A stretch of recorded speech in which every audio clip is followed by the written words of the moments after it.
एक झूठ को छुपाने के लिए ना 10 झूठ और बोलने पड़ते हैं। और रामचरितमानस का बहुत बड़ा उदाहरण है। भगवान शंकर सती को लेकर के आ रहे थे भारद्वाज मुनि के आश्रम से, और रास्ते में आते आते आकाश मार्ग में भगवान शिव ने क्या देखा, नीचे दंडकारण्य वन में राम जी नरलीला कर रहे हैं, जानकी जी को ढूंढ रहे हैं। तो भगवान शंकर ने दूर से ही राम जी को प्रणाम किया कि लीला में कोई विघ्न ना आ जाए। सती ने देखा तो सती के मन में शंका आ गई कि मेरे पति जो है देवादिदेव महादेव हैं, देवों के भी देव हैं, और ये किसको प्रणाम कर रहे हैं। तो सती ने पूछा, महाराज आपने किसको प्रणाम किया? तो भगवान शिव ने कहा, ये मेरे इष्ट हैं, मेरे आराध्य हैं, भगवान राम जिनकी कथा हम सुन के आ रहे हैं। तो सती के मन में शंका हो गई, अगर ये भगवान हैं तो इनको तो ये पता होना चाहिए इनकी पत्नी को कौन हर कर ले गया। ये जाएं जो। भगवान शंकर ने बहुत समझाया लेकिन सती नहीं समझी। सती ने कहा, मैं तो पहले परीक्षा लूंगी, हाँ, तब जाकर मुझे विश्वास होगा। तो भगवान शंकर ने कहा, चलो हम यहीं बैठते हैं। सती, पर तू जा रही है ना परीक्षा लेने के लिए, तो बड़ी सोच समझ करके परीक्षा लेना। और सती परीक्षा लेने के लिए चली गई।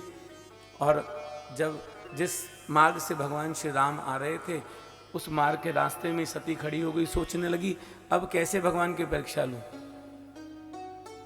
तो सती ने, भगवान ने ऐसी बुद्धि को हरा सती की कि सती ने सीता जी का रूप बना लिया। और सीता जी का रूप बना करके जैसे राम जी के सामने आई तो राम जी ने हाथ जोड़कर कहा कि मां, आज हमारे पिता कहाँ हैं, वृषकेतु कहाँ पर हैं। और भगवान शंकर तो सब ये लीला देख रहे थे आंखें बंद करके समाधि में। सती डर गई और भगवान ने सती को अपनी माया दिखाई। सती जब थोड़ा आगे चली ना तो क्या देखा, सती के आगे भी भगवान राम, लक्ष्मण और जानकी जी हैं, दाएं भी भगवान राम, लक्ष्मण और जानकी जी भी हैं, बाएं भी हैं, और पीछे मुड़कर देखा तो पीछे भी भगवान राम, लक्ष्मण और जानकी जी। डर करके सती दौड़ करके आई।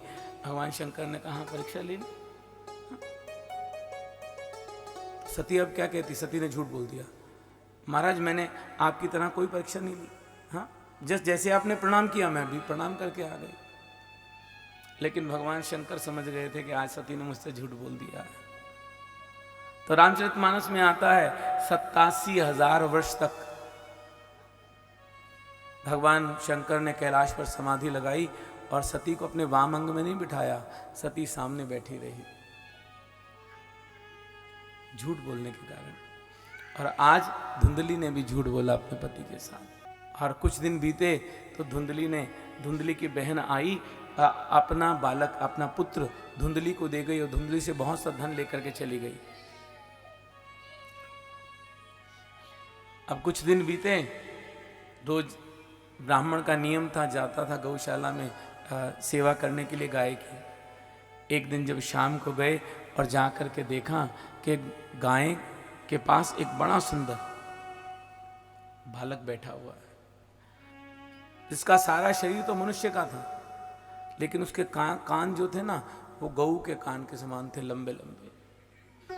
और जैसे ही देखा ना तो ब्राह्मण को समझने में देर नहीं लगी कि वो जो मेरी पत्नी ने कहा था ना, वो तो झूठ था।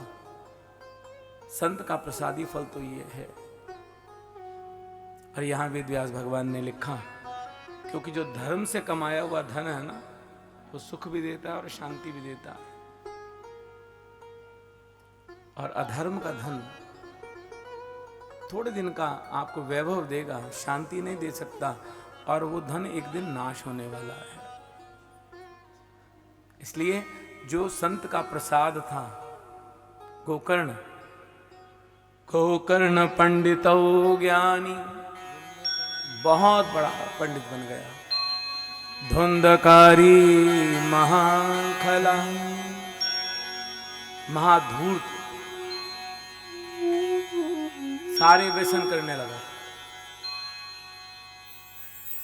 आत्मदेव एक दिन गांव में शाम के समय विहार करने गए तो लोगों के मुख से सुना, जब बातें सुनी अपने पुत्र के बारे में, घर पर आकर बड़े उदास हो गए कि मैंने इतना नाम कमाया अपने पाठ के कारण, अपने वेद मंत्रों के द्वारा, अपनी पंडिताई से, और मेरा पुत्र देखो कैसे कैसे कर्म कर रहा है, सारा मेरा नाम मिट्टी में मिला दिया।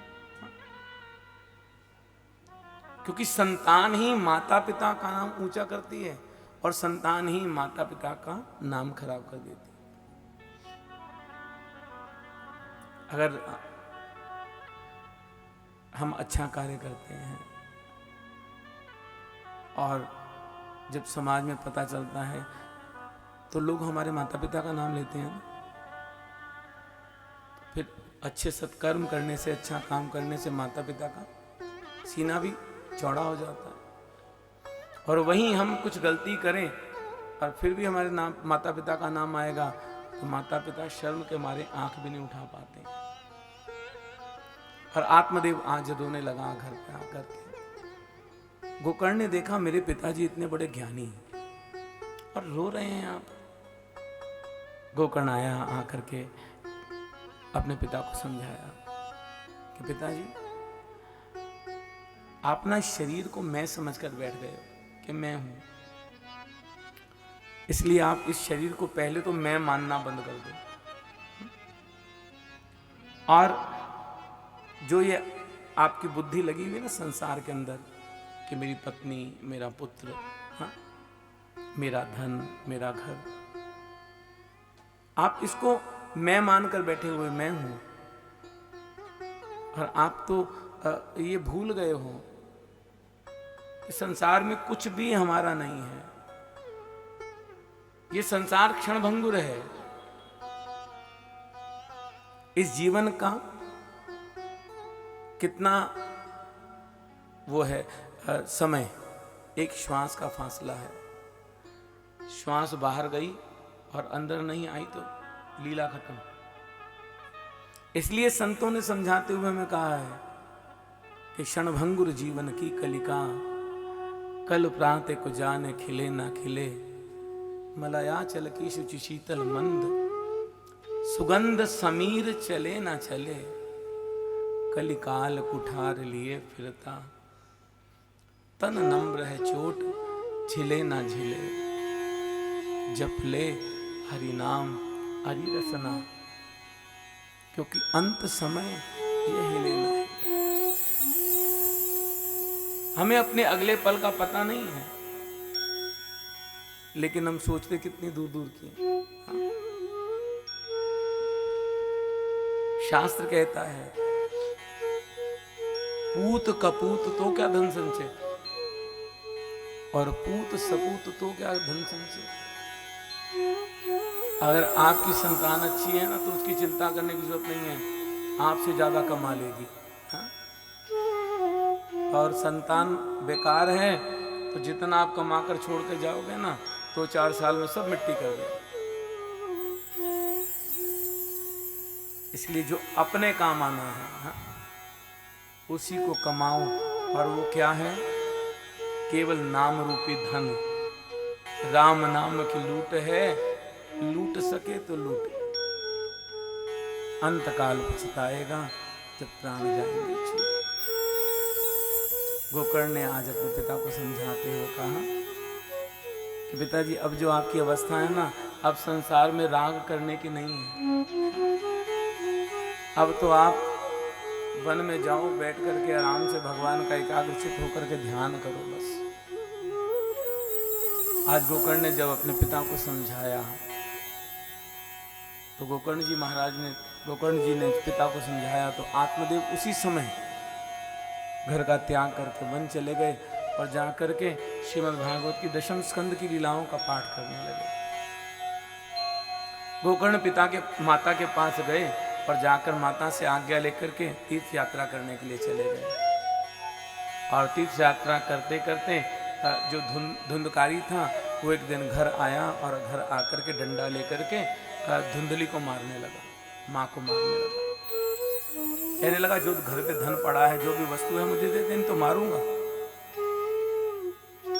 आज धुंधली को अपने उन किए हुए कर्मों का पछतावा होने लगा। और हम सब जीवों की ये स्वभाव है हमारा कि कर्म को करते समय हम कहते हैं कि जब होगा तो देख लेंगे, लेकिन जब उस कर्म का फल भोगना पड़ता है हमें, तो उस समय प्रभु से हम कहते हैं प्रभु अब माफ कर दो ना, इस बार माफ कर दो। इसलिए गोस्वामी जी महाराज ने हमें समझाते हुए कहा, कर्म प्रधान विश्व रचि राखा, जो जस करही सो तस फल चाखा। घर पर जितना भी धन पड़ा था ना, धुंधकारी आज अपनी माता को डंडा दिखा करके घर से उठा कर ले गया।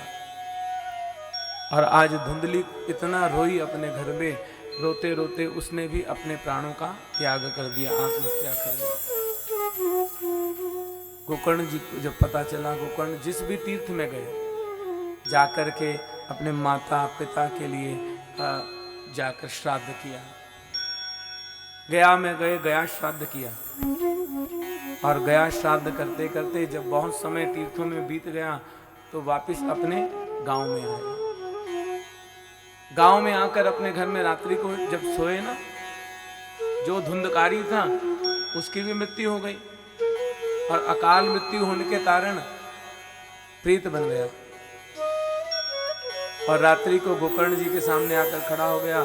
कभी इंद्र का रूप बना लेता है, प्रेत है ना, कभी अग्नि का रूप बना लेता है, कभी घोड़े का रूप बना करके आ जाता, कभी भेड़ का रूप बना करके आ जाता। तो गोकर्ण जी ने उसके पास जाकर पूछा, भैया तू कौन है, और ये बार बार रूप बदलकर क्यों आ रहा? अब प्रेत होने के कारण बोल नहीं पा रहा। तो गोकर्ण जी ने मंत्र को पढ़ करके जल का छींटा मारा, और जैसे ही जल धुंधकारी के ऊपर पड़ा तो बोल पड़ा कि आपने मुझे पहचाना नहीं। गोकर्ण जी ने कहा, नहीं मैंने पहचाना नहीं। तो कह रहे, मैं आपका भाई हूं। अहम भ्राता त्वदीयस्मि धुंधकारीति नामतः स्वकीय नेव दोषेण ब्रह्म तत्वम नाशितम मया। भैया जो मुझे प्रेत की योनि मिली है ना, मैं प्रेत बना हूं, इसमें किसी का कोई दोष नहीं है, सारा दोष मेरा अपना है। कि ब्राह्मण के घर में जन्म लेने के बाद भी सबसे पहला बुरा काम मैंने क्या किया, मैंने अपने ब्राह्मण तत्व का नाश कर दिया, बुरे बुरे कर्म किए, और उन्हीं बुरे कर्मों के कारण मुझे आज प्रेत की योनि मिली है। भैया मैं इस प्रेत की योनि में बहुत दुख पा रहा हूं, इसलिए मेरी प्रार्थना है आपसे, मेरी मुक्ति के लिए कोई मेरा उपाय करो। तो गोकर्ण जी ने कहा, मैं तो जिस भी तीर्थ में गया मैंने तो श्राद्ध कर्म किया, लेकिन यहां श्राद्ध की महिमा को कम नहीं किया जा रहा। जब हम श्राद्ध करते हैं ना अपने पितरों के निमित्त, तो पहले अपने गोत्र का उच्चारण करते हैं। गोत्र के बाद जिसके निमित्त हम कर रहे हैं, और फिर जो करता है वो अपने गोत्र का और नाम का उच्चारण करके, या पिता के लिए, माता के लिए, दादा के लिए, परदादा के लिए। और गोकर्ण जी ने श्राद्ध तो किए, लेकिन जब वो संकल्प करते थे, संकल्प में अपने गोत्र का उच्चारण करते थे। और गोकर्ण जी को यह पता नहीं था कि धुंधकारी आत्मदेव ब्राह्मण का पुत्र नहीं था, धुंधकारी तो धुंधली की बहन का पुत्र था। तो गोकर्ण जी ने कहा, भैया अभी रात्रि का समय है, थोड़ा विश्राम करो, प्रातःकाल ब्राह्मणों के पास जाकर तुम्हारी मुक्ति का उपाय अवश्य पूछूंगा। प्रातःकाल हुई, गोकर्ण जी ब्राह्मणों के पास गए। ब्राह्मणों ने कहा, महाराज दान करो, श्राद्ध करो। गोकर्ण जी ने कहा, सब किया।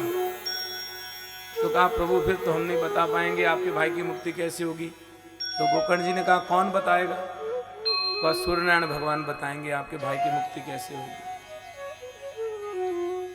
तो गांव के मध्य में एक सरोवर था, उस सरोवर में कमर तक जल में जाकर के गोकर्ण जी महाराज खड़े हो गए, सूर्य भगवान का ध्यान करने लगे। तो आकाशवाणी हुई, सूर्य भगवान ने वाणी के माध्यम से कहा कि श्रीमद्भागवतां मुक्ति सप्ताहं वाचनं कुरु। सूर्य भगवान ने कहा अपने भाई कि अगर आप मुक्ति चाहते हो ना तो आप श्रीमद् भागवत महापुराण की कथा कराओ। गोकर्ण जी ने जैसे ही सुना उसी समय एक ब्राह्मण के पास गए, ब्राह्मण को वक्ता बनाया और स्वयं श्रोता बन करके बैठ गए और कहा महाराज आप मेरे भाई की मुक्ति के लिए आप मुझे श्रीमद् भागवत महापुराण की कथा सुनाओ। दूर दूर तक समाचार दे दिया, सब लोग दीन दुखी लोग आ गए अपने अपने भावों को पूरा करने के लिए और सबने एक बड़ा कौतुक देखा। जिस समय प्रथम दिन की कथा हुई, धुंधकारी भी प्रेत रूप में आया कथा सुनने के लिए और जब आया देखा तो बैठने के लिए कोई स्थान नहीं था। तो उसने देखा मंडप के अंदर एक बांस लगा था जिसके अंदर 7 गांठें थी, अंदर से खोखला था। अब प्रेत था ना, कोई भी रूप बना करके आ सकता था, तो उसने वायु का रूप बना लिया और उस खोखले बांस में आकर बैठ गया। और जैसे ही पहले दिन की कथा का विश्राम हुआ, सबने देखा एक शब्द हुआ कड़क, और उस बांस की एक गांठ अपने आप खुल गई। दूसरे दिन की कथा का विश्राम हुआ तो दूसरी गांठ खुल गई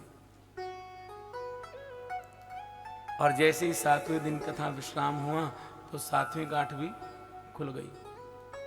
और उसी समय उस बांस में से एक बड़ा सुंदर दिव्य पुरुष, इसके सिर पर सुंदर मोर मुकुट है, गले में पीतांबर है, आकर के गोकर्ण जी महाराज के पास आकर खड़ा हो गया और गोकर्ण जी महाराज को आकर प्रणाम करने लगा। तो कर्ण जी ने कहा भैया आप कौन हो?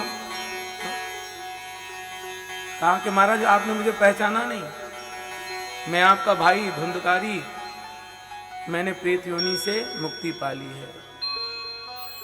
और आज क्या कह रहा है धुंधकारी, स्वयं अपने मुख से कह रहा है कि धन्या भागवती वार्ता, धन्य श्रीमद् भागवत महापुराण की कथा। 7 दिन मैंने ये कथा सुनी और मैंने अपनी प्रेत योनि को छोड़ दिया।